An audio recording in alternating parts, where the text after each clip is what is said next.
Hello, everyone. I'm Ed McCauley, President and Vice Chancellor of the University of Calgary. I'm thrilled to welcome you to our idea exchange today, focused on the topic of engineering for thriving cities. This topic is very close to my heart because I think the work taking place here reflects the very best of our students and scholars. We're driving change across a world-class suite of programs. You'll hear further about this work from notable leaders in the field. But what I want to highlight right at the start is the strength of the relationships that drive our impact and sustainability. We are not just the University of Calgary, we are the University for Calgary. And our ability to play well in the sandbox, to be a contributor that consistently adds value to the community, means that we can lead great innovation together.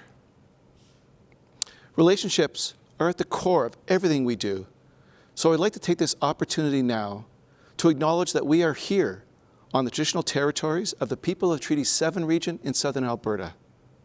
This includes the Blackfoot Confederacy, comprising the Siksika, Piikani, Kainai First Nations, the Tsuut'ina First Nation, and the Stoney Nakoda, including the Chiniki, Bearspaw, and Wesley First Nations. The City of Calgary is also home to Métis Nation of Alberta, Region 3.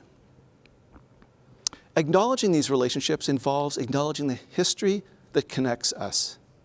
Tomorrow, September 30th, is Orange Shirt Day, and the first National Day for Truth and Reconciliation. It's a vital opportunity to reflect on the devastating impact of Canada's residential school system. Today, we're wearing these buttons, created by local Indigenous artists, the Onaman Collective, to recognize the trauma that was caused to so many families and communities. These buttons also signify our shared commitment across the entire university to do the work of reconciliation. We are committed to listening, learning, understanding, and taking meaningful action. We will only achieve a sustainable future when every member of our community has the opportunity and the resources to thrive. And it's this belief, this commitment to creating a better future for all of us, that defines the way that we approach sustainability and partnerships at the University of Calgary. Through our framework for growth, we're focused on fostering authentic relationships with partners at all levels of our community. And these partnerships include unique collaborations at the local and global scales. For example, our researchers are working with the City of Calgary to study Alberta's busiest highway, Deerfoot Trail, and create solutions that will reduce travel time, decrease emissions, and improve air quality. Our university is also working closely with the city on the 9 Block project, a special initiative to make downtown more inclusive, safe, and vibrant for all Calgarians. We've seen some remarkable outputs already in this program, not only from our faculty, but also from our incredibly talented students.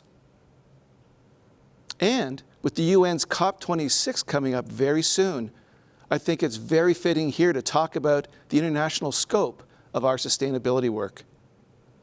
The Climate Change Conference of the Parties centers on an urgent problem for every person on this planet.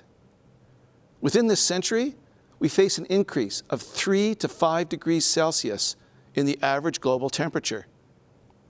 If the global temperature increases by just 1.5 degrees by 2050, 350 million people will be exposed to deadly heat stress. And this is in addition to those who are already at risk. Climate change is one of the most urgent and defining challenges of our time, and the University of Calgary is dedicated to being a part of the solution. We're taking a multifaceted approach, starting with education and raising awareness. You may have seen some of our webinars on the topic of COP26 and innovations like carbon capture technologies. We have a Sustainable Development Goals Alliance that introduces students and the wider community to the social, environmental, and economic aspects of sustainability. And we're leading by example right here on our campuses. The University of Calgary has a climate action plan that serves as an operational roadmap to reach the goal of becoming a carbon neutral campus by 2050. As of 2018, we've already reduced our greenhouse gas emissions by 30% from a comparative baseline. It places us more than a decade ahead of schedule when we look at the targets set in the Paris Agreement, which aims for an equivalent reduction in GHG emissions by 2030. There's also our work at the forefront of energy transformation, and this is another area where the University of Calgary really shines brightly. More than 300 scholars are leading energy innovation projects across very diverse disciplines in engineering, public policy, chemistry, health sciences, and other fields. These experts are advancing knowledge through programs like the Global Research Initiative, which focuses on clean tech solutions to develop unconventional energy resources. As part of the work at our Containment and Monitoring Institute, researchers are also looking at ways to remove carbon from the atmosphere and store it safely underground. And through the Geoengineering Research Governance Project, we are working with partners like the University of Oxford and the Institute for Advanced Sustainability Studies in Potsdam, Germany, to move new ideas forward. The list goes on, and I could spend the rest of our time here today sharing stories of the leadership shown by University of Calgary students and faculty. However, I think one of the best ways for you to see the scale and impact of this work is to hear from these experts firsthand. And I'm thrilled to be joined by an incredible group of leaders in sustainability. We're going to focus a conversation on four main themes: environmental research on energy and emissions, optimizing transportation systems, architecture and design, and our external partnerships and research contributions. I'll briefly introduce our four speakers to you now. We'll hear from each of them on their work and the challenges that they're exploring on sustainability. You can submit questions at any time by using the question and answer function at the bottom of your screen. After we hear from our panelists, we'll get to as many questions as the time permits. We'll first hear from Dr. Jennifer Winter. Jennifer is Associate Professor of Economics and the Scientific Director of the Research Division in Energy and Environmental Policy at the School of Public Policy. Her research evaluates climate policies and examines how government regulation impacts energy development. She has testified to the Senate of Canada on policies for pricing emissions and also advised governments in numerous capacities. Next, we'll hear from Dr. John Brown. John is a professor of architecture and the dean of the School of Architecture, Planning, and Landscape. A registered architect, John is the founding principal of Housebrand, a residential design firm, and Garden Loft, a startup that offers innovative housing for Alberta seniors to support aging in place. John also serves as the president of the Royal Architectural Institute of Canada, and he's a recognized authority on community design and architectural practice. Following John will be Dr. Lena Catan. Lena is a professor of civil engineering and the director of the INSER CREATE program on integrated infrastructure for sustainable cities. This program focuses on building solutions that will help us understand the needs of tomorrow's cities. Lena is also the Urban Alliance Chair in Transportation Systems Optimization. Through her research, she explores urban transportation challenges and innovations, including everything from emerging technologies to equity in transportation. Finally, we'll hear from UCalgary alumna, Kate Thompson. Kate is the president and CEO of the Calgary Municipal Land Corporation, the development agency leading the redevelopment of the Rivers District in Calgary. Under her direction, CMLC has transformed Calgary's East Village, led award-winning city-building projects like the Central Library, and overseen the development of more than $1 billion in major projects. Kate's exceptional leadership has made so many of our city's landmark projects possible, and she's highly regarded in the industry. She's also an extraordinary UCalgary ambassador, always volunteering her time and expertise in support of the university. We'll begin with Dr. Jennifer Winter. Please join me in welcoming Jennifer.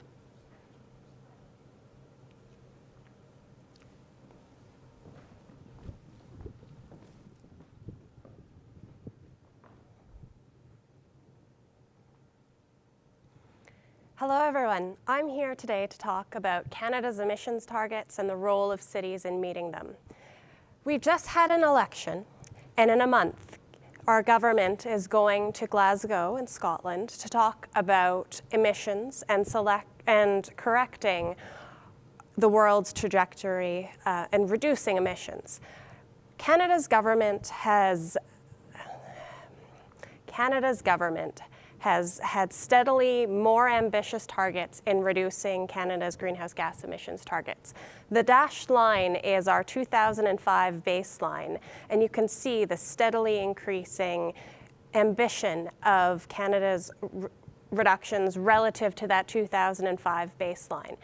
And in July of this year, the Government of Canada proposed a 40 to 45% reduction in Canadian emissions relative to 2005. So let's put that into context. Our current emissions. The dark bar is our change in 2005 to 2019. The light gray bar is a change from 2015 to 2019. For emissions that matter to cities, so that's transportation and buildings, we've seen an increase in Canadian emissions relative to 2005 and relative to 2015. This is a big challenge for Canada. And when we think about Canada's 2019 emissions, buildings accounted for 12% of total emissions, waste and other sources 7%, and transportation 26%. This is a big challenge for cities. When we think about the projected emissions reductions, and this is from Canada's Strengthened Climate Plan relative to 2020, the role of cities is going to be incredibly important. It's buildings, it's transportation, it's waste and other sectors, and it's land use. And so when we think about the role of cities in meeting Canada's emissions reduction targets, it's really about rethinking how we live and work, how we interact with each other. In buildings, it's the density of buildings. It's the energy we use within buildings. Are we switching from natural gas heating to electrification? Are we switching from natural gas heating to hydrogen-based heating? This is potentially part of the solution. In transportation, this is not just about the accessibility of transit, it's how we use different modes of transportations, personal transportations, the type of vehicles we use, the network effect of laying out charging stations across our cities. Are we switching to natural gas or fuel cells in our personal vehicle use? I don't necessarily have all the answers, but policy is going to have an incredibly important role in helping meet these emissions reductions.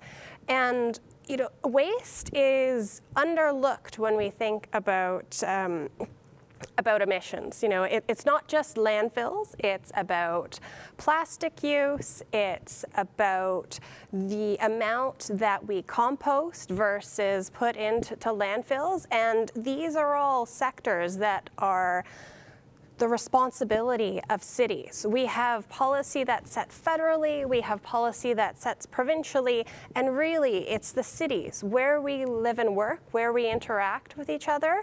That's how we're going to meet these targets of making incremental changes within the cities that we love. I'm really looking forward to the questions and our discussion this afternoon, and it's now my pleasure to introduce Dr. John Brown, Dean of the School of Architecture, Planning and Landscape at the University of Calgary, and turn the stage over to him. Welcome, John.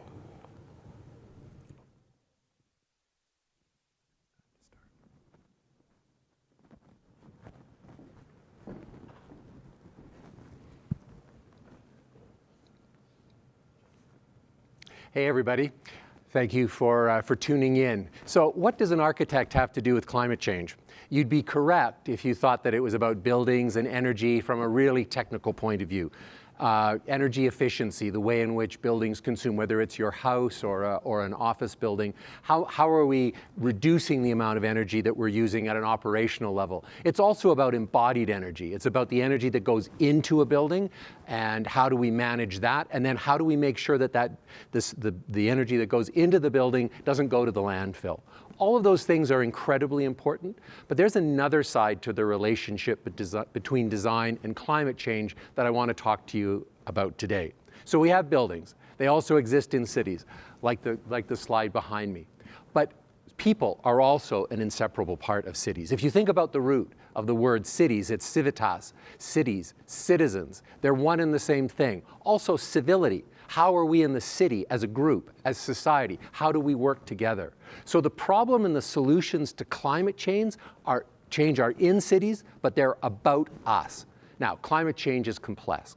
It's wicked problems, which a wicked problem is defined as something that's indeterminate, multidimensional, and changes over time. It doesn't do well with simple solutions. Cities are also complex. They also are wicked and require wicked solutions, which are also indeterminate and multidimensional and change. So how do we manage that? Well, that's the question that we at the School of Architecture, Planning and Landscape are really interested in. How do we engage that broad, complex notion of city buildings? Winston Churchill said that we shape our cities and thereafter they shape us. And I would add to that, it's also an iterative process. Calgary, like most other North American cities, has been shaped over its history by cheap, abundant energy. That energy is now causing damage. But what it resulted in was a city form of low density, sprawling communities, single-use zoning, walking as entertainment and exercise, not as a valid form of transportation. Climate change, of course, is changing all of that. And there's a conflict between the form of our city and the way we need to live in order to reduce climate change. That's hard to do. Think about it like the pandemic, something that we've all experienced. And I think it's going to be similar to the way in which we're going to have to relate to climate change. Cities are shaped by a society where our idea of infectious diseases is largely a nuisance. You get a cold, you get the flu, you get over it. But we discovered very quickly with COVID-19 that our buildings and our institutions weren't very resilient to infectious disease. We actually had to close down commerce. We closed globally. We closed down commerce. Not because the commerce was dangerous, but because the environment in which we were doing commerce was unsuitable. So this whole thing is also iterative. Within months, we developed some emergency strategies that enabled outdoor dining, more space for bikes and pedestrians. I live close to Elbow Drive. I remember one of the lanes being closed down and people walking. Less parking, slower traffic. And in a few months, we made changes that 2 years ago would have been politically unthinkable to do to our city. What's interesting, looking back on it now, even though we're not anywhere near out of it, is that the sky didn't fall, because parking was reduced and we had to move a little bit slower on shopping streets. In fact, many people like the way we use our public space. So the same thing is going to happen as we start to deal with climate change. And at SAPL, our researchers are thinking about how to reshape a future for our cities that, of course, reduces energy use and reduces the impact on all of the changes that we're making. There seems to be a problem with the slide. We also have an issue around greenhouse gas emissions and reducing greenhouse gases. So there we go. So how do we shape the kind of city that is a great place to live? We are going to solve through technical means the considerations of being of the technical concerns for that. But how do we make sure that at the same time we make sure that our city is vibrant, equitable, and healthy? That's why we created the City Design Lab. We realized that we needed to be downtown, like a medical school needs a hospital. And our research work into city planning and neighborhood design to look at how we can do good density that doesn't destroy context. Our Civic Commons Catalyst projects looks at how best to use underutilized civic assets to forward the quality of life. Our Richard Parker Professorship is exploring new ways of involving citizens in the process of participatory design. And Ed mentioned the 9-block project and the Future of Stephen Avenue project, where we're working directly with the community and the city on how do we talk about vibrancy and quality of life. Of course, we also have to make sure that all of those changes have spatial as well as social equity. Cities are not just for the privileged. We have to make sure that we serve our underserved and equity-seeking populations at the same time. So solving these problems is not just about architects, planners, and landscape architects. It involves people across the university. And that's why the university has embraced a transdisciplinary scholarship approach where people from a variety of disciplines can come together and work on a complex problem. And that's why Ed has identified cities and society as one of the 5 areas of focus in our new framework for growth. So as we move through this, as I finish off, I want to say that we obviously have to deal with the technical concerns around buildings and the technology and transportation and all of that. But we can't lose sight of the fact that as we make those shifts into climate change, that we also make sure that the life that we have at the end of the day is worth living, that it's applicable to all, that we have a vibrant economy, a vibrant life. And that's really, at the end of the day, what's important. And so the combination of what we're looking for are both of those things at the same time. Next up, you're going to hear from my colleague, Dr. Lena Catan from the Schulich School of Engineering. And it's my pleasure to turn things over to her. Welcome, Lena.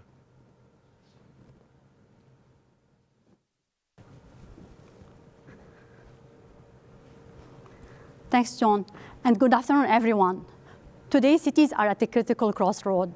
Disruptive forces from climate change and in the future, technologies will be transforming our cities faster than we're able to understand, let alone predict or manage.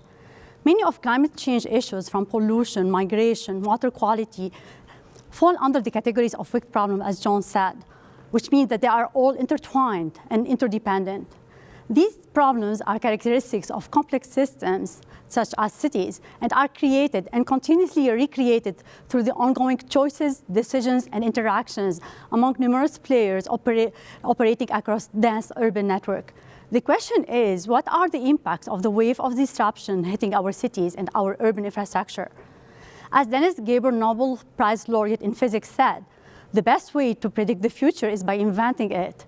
Today, with the advancement of information, sensing and communication technologies, machine learning, IoT, and computing, we have the tools needed to rethink and reinvent the way our cities function to meet the long-term sustainability aspirations of our communities. We all have witnessed the impacts of the coronavirus pandemic in shaping our cities. Thanks to online platforms, most of us were able to quickly adapt to remote work with probably some long-term lasting habits. As a result, we saw the drastic decrease in transit ridership and parking demand, in a surge of e-commerce leading to new travel patterns and peaking of demand on supply chain. While we are started reclaiming our downtown for more human-scale activities with emergence of pop-up coffee shops and restaurants, more walkable and cyclable streets, there is a noticeable shift in decision of downtown residents to relocate to more suburban areas, which mean more pressure and more demand for all utilities and infrastructure in our suburban areas, from electricity, heating, waste collection, water, and so on. We also realized how powerful we can be and how powerful our activities in affecting the quality of air. While COVID impacts were not equally shared among the various groups in our communities, the most vulnerable were the ones who were hit the hardest. Similar impacts of similar scale and magnitude are expected with disruptive technologies such as automation, connectivity, electrification, sharing economy, and so on. In fact, these impacts were only expedited by COVID. It will be a matter of time, and we'll be able to overcome COVID. The real challenge that we face as a human civilization is climate change. Many times in history, we found our way out through innovations, but oftentimes, these innovations were not guided with long-term projections. Technologies always bring benefits, but also challenges. The question is how to shape the future disruptions into meaningful ones to meet the long-term sustainability aspirations of our communities. This is what we're doing here at the University of Calgary as part of our integrated infrastructure for sustainable cities. We are taking a transdisciplinary, multi-sectorial, and collaborative approach to train the next generation of researchers to identify and model disruptions, understand and quantify their long-term impacts and ripple effects, inform policy and decisions, and enable positive transformation while advancing the long-term sustainability goals of our cities. We are bringing together researchers across different faculties and departments at the University of Calgary, including engineering, SAPOL, Haskell School of Business, geography, computer science, while also working with national and international researchers from other universities. In addition to academia, our research is conducted in close collaboration with our industry experts, municipalities, government, and local communities. Since my expertise is mainly in transportation, I'll be talking about some of the transportation-related research. The urban good delivery by drones and street robots aim at developing an optimization model for the location of small warehouses in Calgary for future drone and autonomous vehicle-based deliveries. The hydrogen fuel project is a pilot project that aims to develop a planning and management framework for hydrogen refueling infrastructure that serves hydrogen-operated freight vehicles in Canada. We are also focusing on the social aspects such as equity and fairness in the distribution of shared transportation resources. Our team is taking a unique approach in harnessing the inherent ability of autonomous and connected vehicles to collect information and disseminate this information of individual travelers' need to meet the equity in mobility and accessibility without much sacrificing efficiency. Calgary is a living laboratory. We're working closely with the city to understand, qualify, and assess the social, environmental, and economic impacts of disruption with a focus on applied research. We are steering our committee towards a sustainable and successful future by training the 21st century infrastructure engineers and planners and informing policy, decision makers, and the public on innovative approaches to meet our long-term sustainability goals.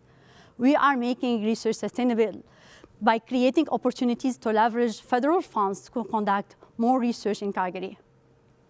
The success of this initiative could not be possible without the great financial and in-kind support of our partners. It's now time for me to invite Kate Thompson to the stage to share a little bit more about the recent collaborative Calgary projects and the exciting future prospects that are transforming our beloved community. Welcome, Kate.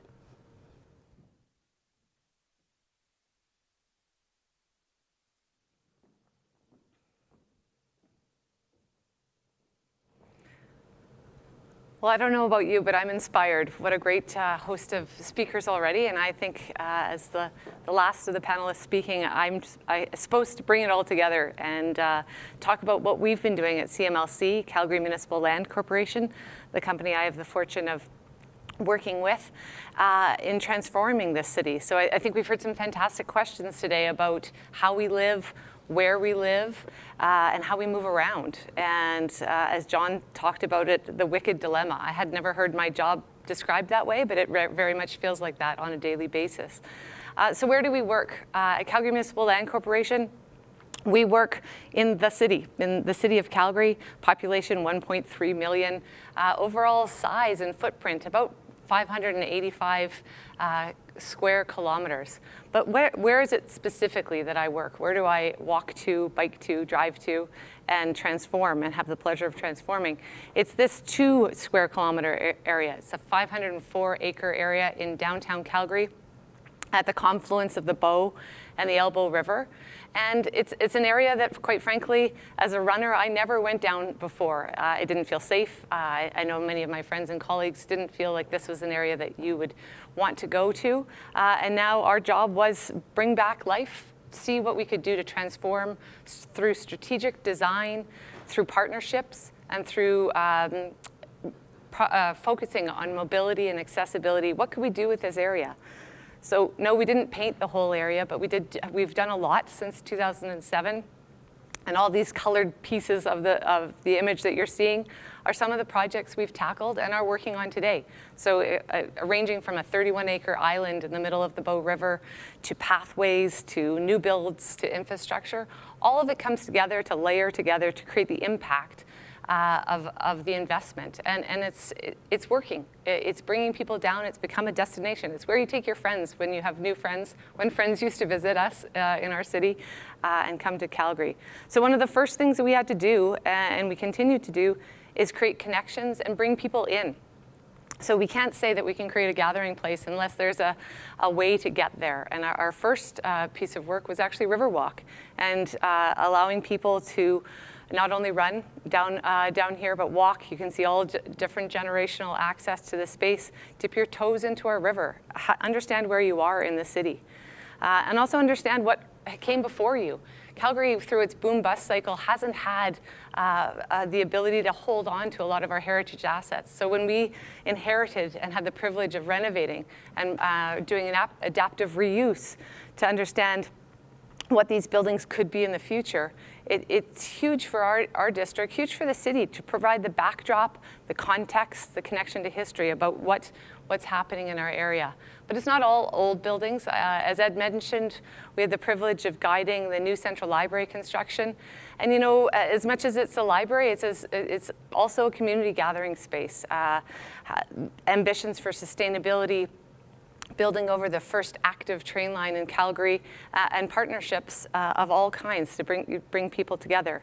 And speaking of partnerships, some unlikely partnerships that we'd never think of, a parking authority and an innovation tech center coming together and creating this project, the Platform Innovation Center and Parkade, which has been amazing backdrop for looking at a building, what becomes after the building, answering that question, what happens with this building in the future?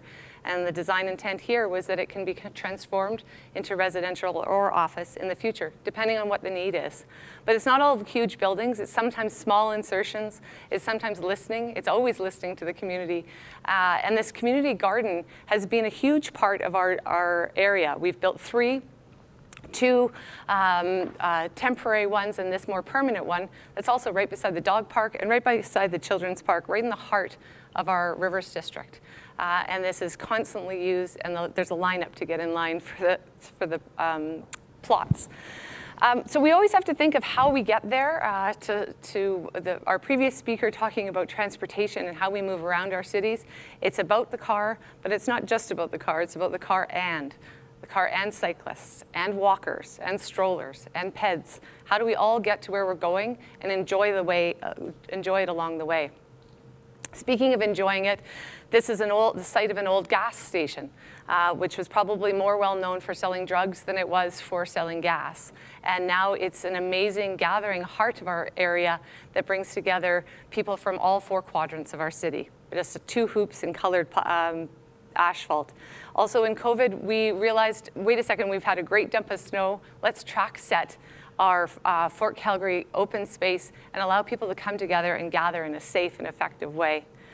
So we go from, the benefit of the work that we work on is really about going from the micro to the macro and going constantly back and forth. So looking at projects like the expansion to the convention center, and what does that mean for our city? How do we create a gateway, open up downtown, and extend the vibrancy of the downtown into all parts of adjacent communities?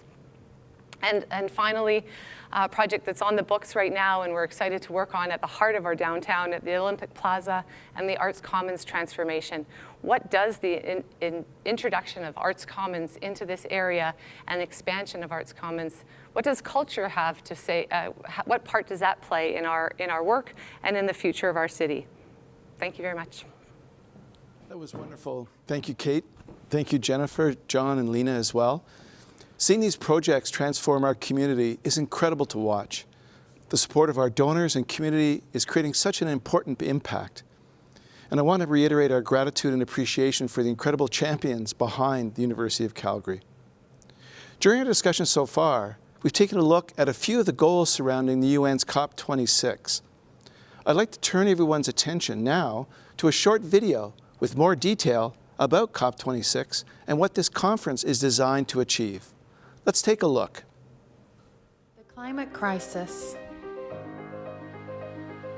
is a clear and present danger for us all. We must act now.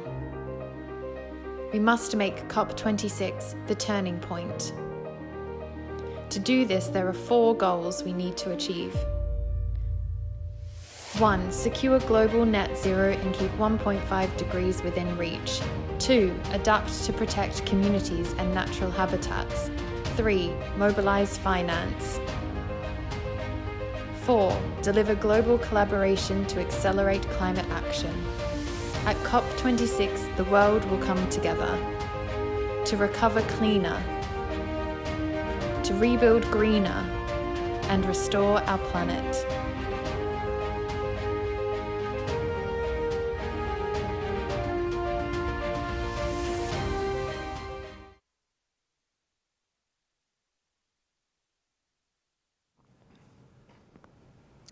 Thank you. We're now going to move into the discussion part of our idea exchange. And it's my pleasure to now open the virtual floor for questions and discussion.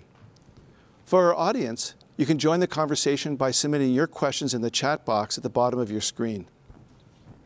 I'll start us off with a few questions of my own. And this one is going to toss over to Jennifer, but then all of our panel will probably chime in.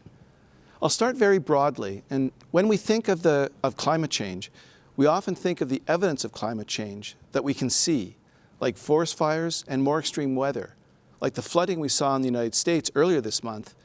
We don't always think about the role of cities. And I'm curious about your thoughts on the role that cities have to play in combating climate change. That's a great question.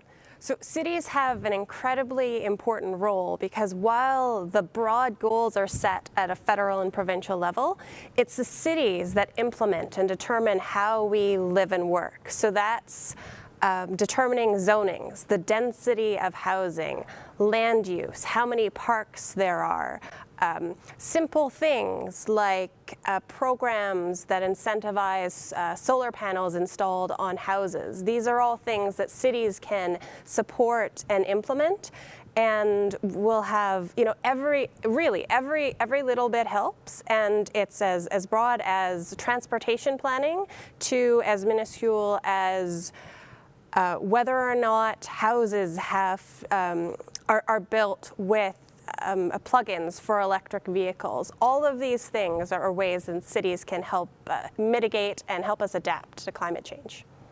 John? Yeah, can I jump in there? Consistent with what I was just saying, Jennifer's exactly right. There's the big C, and then there's the small c of the citizens. And we all make our cities every day.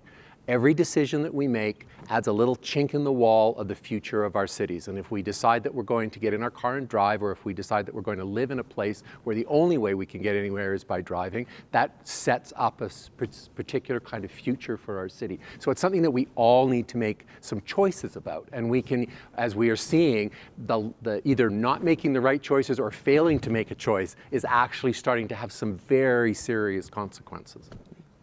Well said. Any comments? I've got another one here. Can you describe some of the impacts of the University of Calgary's many partnerships, including those with the City of Calgary? You see these already having an impact. Lena, did you want to start that one off? Yeah. Your collaboration. So we're collaborating with the City of Calgary through the Urban Alliance, and we're constantly looking at what are the City of Calgary needs. In terms, for instance, for myself, it's in terms of transportation. And so, for instance, for the Integrated Infrastructure for Sustainable Cities program, we have a steering committee and it's chaired by the city. And we meet on a yearly basis in order to discuss what are the priorities that the city, the research priorities that the city needs answers for. And this is how we formulate our problems that we and assign students to work on these problems. Yeah. The Urban Alliance is just, a spectacular example that unfortunately not enough people know about, but we're getting the word out. Kate, what about the partnership from your perspective? Well, looking through all when we were putting the slides together and trying to look at what projects we're working on, I realized none of those projects that we're working on behalf of the city have been done in isolation. every one of them has a partnership. So I highlighted the kind of the bazaar of Calgary Parking Authority with platform innovation, which is probably the extreme of two partners working on one project together, and it worked really, really well, down to Calgary Library and CMLC in the city. So I think the initiatives, to build off what everyone is saying, is that you can't do this alone. You have to be, inspired by a direction, but to actually implement and get it done on the ground, partnerships with either the university and the city or any of our major institutions have to take a leadership role and help to enable the partnerships and support them. Great. I mean, John, in your talk, you talked about buildings, and a question has come through from Aaron Schultz. I hear that buildings generate a large percentage of carbon emissions in Canada. What strategies are being discussed to reduce or offset this? Does anyone talk about green roofs as part of the solution? They reduce heating and cooling. Yeah, for sure.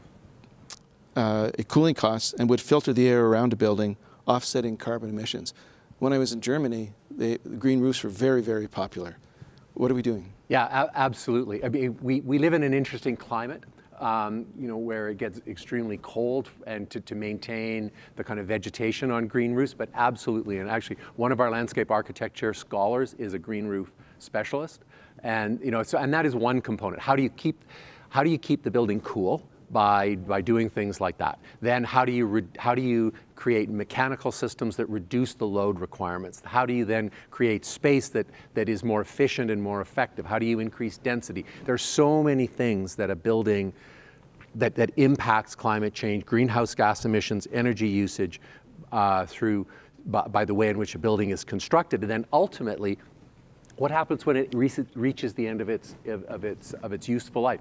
You talked about the McKimmie Library. The idea of taking a 1950s, 1960s building and not just ripping it down and taking all the embodied energy in the concrete for those structures and putting it into the landfill, but to actually reuse it in an innovative way is actually probably the biggest thing. Kate likes to say the best building is the one that's already there, and I think that we are about to enter into a phase of city building that is going to be about creative reuse and adaptation.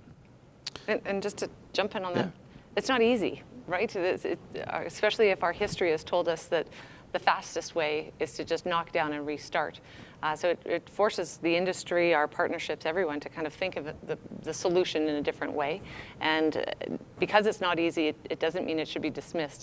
We need to kind of put a little bit more effort into it to make it a reality across the board, because it's not a prototype. Each one of those projects become unique, and kind of struggling through the solutions is the trick. So maybe we can get you to build on that when the question has come through from Maurice Apps. What are the ways in which city building design can address the reductions in emissions that are needed in the immediate and short term? And what she's asking is, what are the low-hanging and large effect targets? Are they the same? We've talked about a lot of the themes here. Kind of how you get to your building is a big one. Where your adjacency to the building, what's the density of that building? What is the current density and the future density?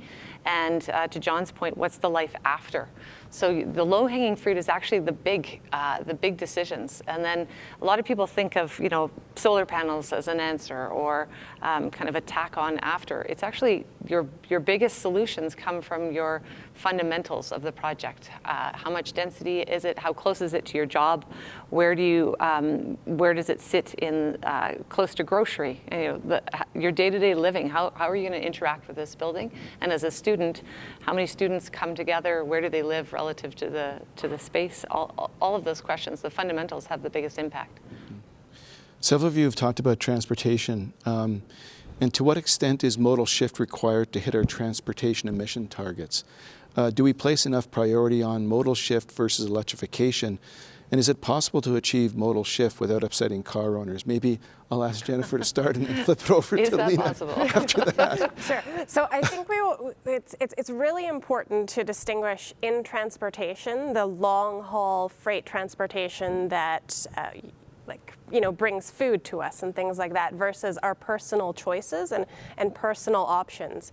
And so when we're talking about the shift in modes of transportation, it's we can take transit instead of driving, and that'll reduce emissions as long as the sources of emissions from personal transportation is from gasoline use, right?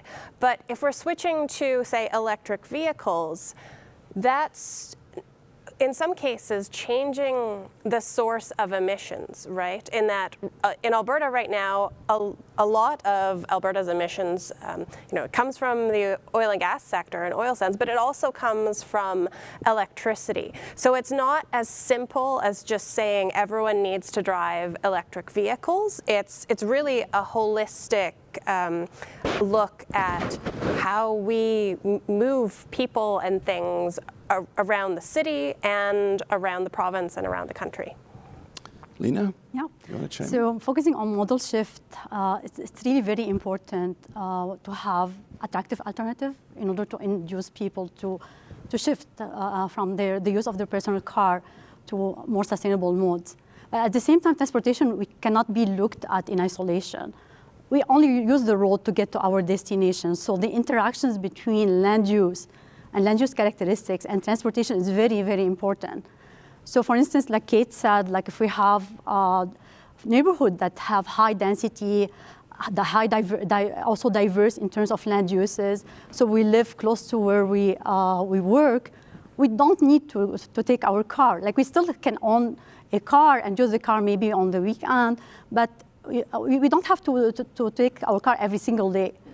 So there are lots of, the solution should be coming really in collaboration with other solutions. And we cannot look at the transportation at a system, at an urban system in isolation without looking at other systems as well.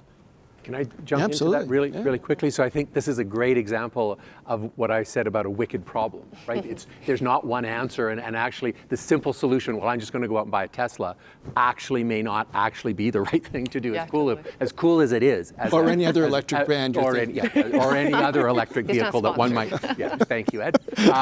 But and I think Lena brought that up about, well, where are you going? And Jennifer brought up transportation. If we started to grow our food more locally, then we wouldn't be transporting bananas from wherever they come from, and we wouldn't be having necessarily strawberries 12 months of the year. There are going to be some cultural shifts in the way in which what our expectations are in the world if we're going to make these targets. So building on that, the questions come in from Peter Haley. How can we increase the residential density amidst the NIMBY advocates? There are a whole bunch of questions around the political pieces, which we'll get to, but how do you address that? I mean, all of you have talked about, in essence, more efficient transportation, reduced spatial scale, increased density of housing. How do we actually encourage that? I'll open it up. Go ahead, Lena. Lena, go for it. I think we have to start with education. Like, I think people need to understand the importance of living in, high density and high diverse spaces. So there are not like only the impacts are not only on emissions. There are lots of health also, impacts as well. Because like if you live in more dense and diverse neighborhood, you're more likely you're going to walk more, you're going to cycle more. And also it's like from a social perspective, you interact more with your neighbors and it's more of a lively and livable street. So it's I think education is very important because at the end of the day, it's us who decide, where to go, where to travel, what to eat, what to dress, and so on. So it's like really focusing on the micro level and trying to change people behavior is very, very important. As as designers, we have to design for people because at the end of the day, they are the one who are using the system. John? Yeah, and Peter, that's a good question. I was waiting for you to ask something. Me too. Peter. I think you're right. Education is part of it, but we also have to innovate in what are the ways in which we do that density. Because there's this sense that, the single family house on its own lot is great, and then everything else, anything denser than that is a problem. And part of it is because we haven't done density well. We're doing density well down in the East Village. That's pretty high density, and we don't need to start blanketing the whole city with that kind of density. Doubling the density will half the amount of land we have. tripling it will just, like those are, how do we, and this is part of the research that we're doing at the school, is how do we increase that density without it impacting the quality of the street, the ability of kids to play on the ground, everybody to have their own outdoor space, all of that. There's a lot subtler kind of argument, and it just requires an innovation. Then we have to have the policy in place and the political will to make that change. Right. So Kate, John referred to your oft-used statement about the most energy efficient building is one that's already built. Yes, that's right. So a question has come in on, do you have any specific thoughts, and related to the densification question, on how the repurposing of vacant office space will fit into the long-term plan for Calgary's downtown core? Absolutely. I have a lot of thoughts on the repurposing, how to summarize them. I mean, I think we all know that we have a large vacancy issue, and I think the way that the city and all of the industry has really come together and said, okay, it is an issue. There's no putting our head in the sand and hoping that it'll just organically go away. I think there needs to be a proactive way to get in and bring people downtown. So it's not just about, it's kind of two-pronged. Yes, you have to reduce the amount of office. That's clear. We have to rebalance that. Can you do that through repurposing to residential? Yes. Occasional buildings will work to do that, not all. But so in the effort to reduce the amount of office downtown, we also have to think of answering the question, why are people coming downtown? So they're not just going to come. So, in East Village, as an example, programming. We, over 200 events a year pre-COVID that we had to kind of demystify East Village and allow people to come down and create a reason for people to come down to downtown. So it's both reducing the amount of office, but also amenitizing and figuring out what's going to draw people in, what makes it a great place to live. All of the things we're talking about in terms of densifying a residential area, we have to think about, making downtown safe and also appealing to people to come down to. So we have a question from Dr. Brian Sinclair. And it relates to a topic that each one of you talked about in your presentations. Over the past century, buildings and spaces, most notably in the urban core, have been shaped by politics, driven by privilege and emblematic of power. Today, however, the situation has shifted radically and dramatically. How does a reimagined city and our measures of success for architecture and urban design accommodate equity, give voice to the disenfranchised, and improve quality of life for everyone?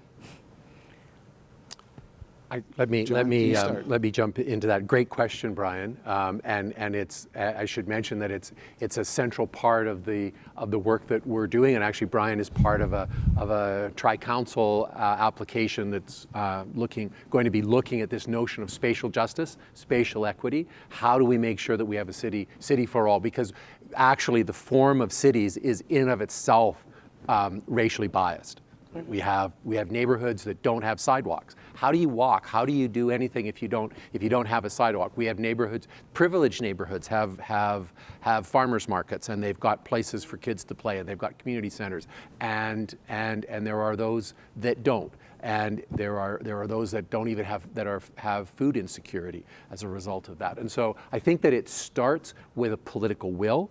It starts with an understanding that there is a right for everyone to have that quality of space, and it's not going to happen overnight. It's not a simple question, particularly from an Indigenous lens. There is a lot of truth and reconciliation that needs to happen within city building, and I think that universities are the place to start that in deep collaboration with our community partners.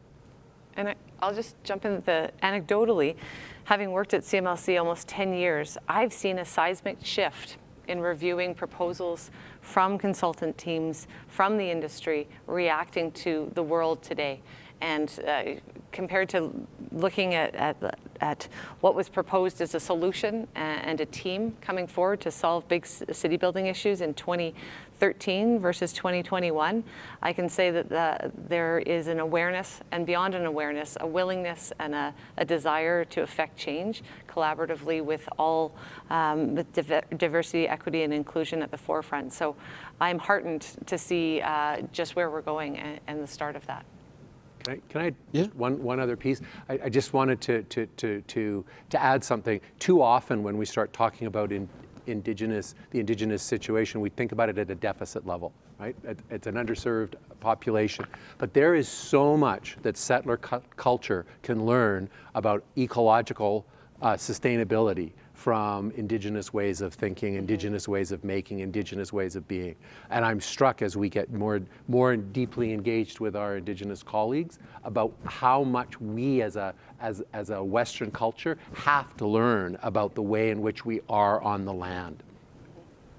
Any comments, Lee? Yeah, so I'm going to speak from engineering perspective. Like as engineers, we are often obsessed with efficiency.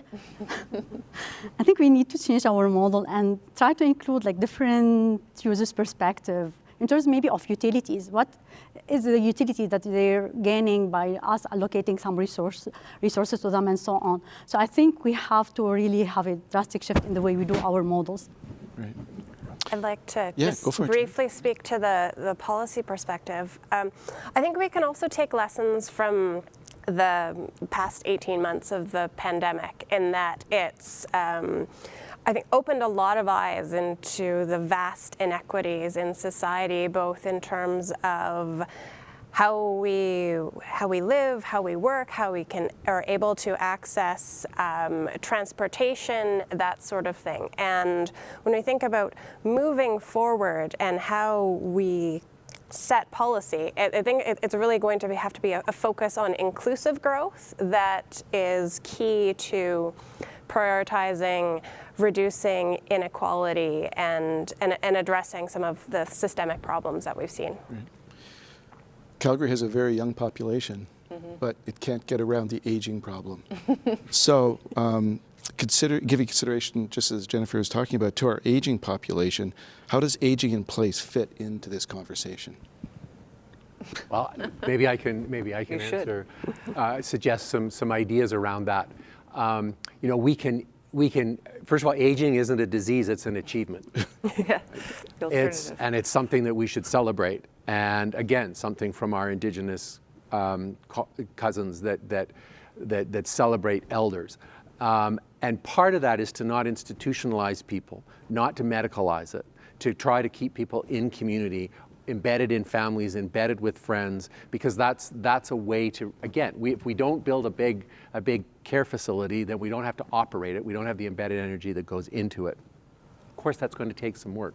It's going to take some time. It's going to take some effort on all of our behalves to be able to do that. And of course, occasionally, and you know, there will be periods where people do need that level of care, but there are a lot that don't. And we need to, I think it increases quality of life and also is a way of impacting this from a climate change point of view. There are many questions that I'd like to get to in terms of the climate change issue, but before I get there, the question has come through is, are there other Canadian cities based on which models Calgary could learn from? Or are all major Canadian cities facing similar concerns regarding urban sprawl? Lena? I think it's a typical problem of North American cities. So I think there's no city that is immune. Jane? You know, I think we can always learn from the experiences of other cities. So, you know, we have to put it in our own context in that, you know, the challenges faced by, say, Calgary are different from Vancouver versus Toronto because of, you know, the built environment and like climate, sort of small c climate that we're dealing with. But there's always opportunities to learn. And, you know, I think in the same way, many cities face the same challenges, like Lena said. Maybe we could do, if with the time remaining, is we could turn to the sort of the overarching question. When the world shut down in March 2020 because of COVID, we still didn't meet our Paris targets. How can we possibly meet them when COVID is over and we all return to work? John referred to a wicked problem. Here it is on the table. Jennifer, did you want to start? Yeah. So I'm an economist, and you know, people do respond to incentives, and there are lots of policy incentives put in place and that governments are putting in place at the federal, provincial, territorial, municipal level. You know, a big one, small nudge for changing behavior is the carbon tax. And it's not that big of a deal right now, but it's going to start increasing over time to 2030 to $170 a ton. And you know, that can definitely influence behavior in terms of next vehicle purchases. It can influence behavior in terms of whether or not people choose to install solar panels on their homes, or whether builders decide to go for electric heat versus natural gas heat. Like all of it. And that's just one example. It was like slowly governments are nudging us towards changing our behavior to be less emissions intensive. Other comments? Kate? Yeah. I think, you know, from a city perspective, you make your city livable. You make it a place where people want to be. I mean, we talked about moving around our cities, and anyone who's traveled, back when we used to travel, the greatest cities, you don't even know that you've walked 10 minutes. But if you walk 10 minutes in a really desolate area that has nothing much to look at, to Lena's point about land use by transportation corridors, it seems that much longer, twice as long, in fact. So reinvesting in our cities, and not that everyone's going to be in tall towers in East Village. That's not the future. But destigmatizing density and making the amenities actually worth it for people to live differently. Great. A vibrant city for a vibrant culture for a vibrant society. So I want to really thank all of our panelists. I mean, it's a great discussion. The number of questions that I've got in the list here, we could spend another hour, but unfortunately we can't. Thank you so much for sharing your knowledge, and to our audience for asking such thoughtful and thought-provoking questions. There are a number of questions that were embedded around the upcoming election, which we didn't get a chance to get to, which is going to be important for the city of Calgary in terms of answering some of the big questions that were raised. So this wraps up our discussion, but of course the idea exchange still continues. We're going to transition now to the breakout room sessions. There will be 3 different sessions happening simultaneously, and you'll be able to attend 2 sessions, each lasting for 15 minutes. You'll find the links to these sessions in the chat pane. Before we conclude this part of the program, though, I'd like to take a moment to thank all of you for your engagement today. I also would like to note again that tomorrow is the National Day for Truth and Reconciliation. Our university is holding a number of events in recognition, and I hope that you can join us. You'll find the event details on our website at ucalgary.ca/community. Until we see each other again, please stay safe and well, and thanks again for joining us today.